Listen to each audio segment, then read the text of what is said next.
What a Massacre reveals about genocidal Ahmed's Ethiopia. The killing of civilians is part of a disturbing pattern. From The Economist, May 29, 2025. 2 months ago, in the early afternoon of March 31st, gunfire erupted in Birakat, a town in the Amhara region of northern Ethiopia. Panicked residents ran for cover as the Ethiopian army battled local militias. 5 hours later, the guns fell silent, briefly.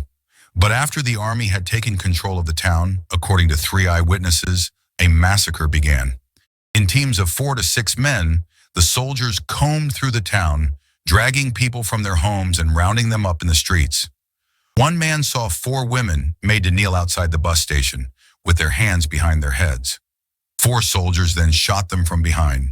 The same man later watched a different group of soldiers kill a priest outside his church. Another witness, returning to Birakat the following morning, saw piles of corpses in the streets.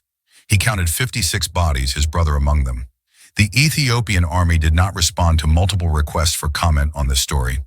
The events in Birakat add to mounting evidence that what is unfolding in Amhara resembles the abuses committed by the army and other armed groups during the war in Tigray, the region next door, where hundreds of thousands of people were probably killed between 2020 and 2022. They also shed light on the increasingly reckless approach to security taken by Abiy Ahmed, Ethiopia's prime minister since 2018.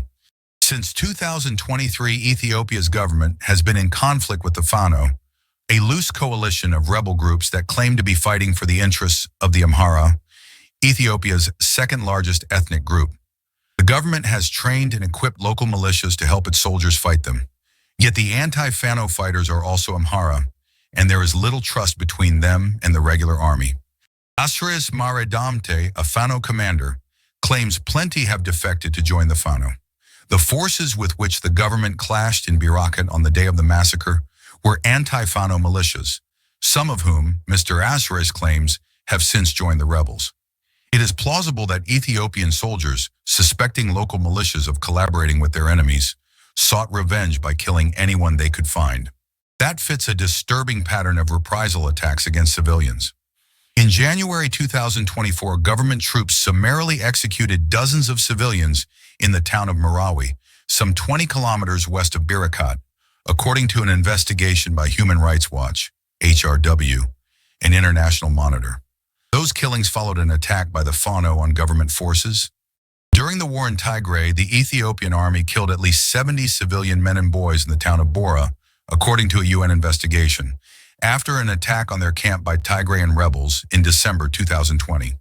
The following month, Ethiopian troops frog-marched dozens of unarmed Tigrayan men to the edge of a cliff near the town of Maberdego, where they filmed themselves shooting their captives and flinging their corpses over the precipice. On May 14th of this year, the African Union's human rights body held a hearing in a case accusing the army of extrajudicial killings, torture, and sexual violence in Tigray.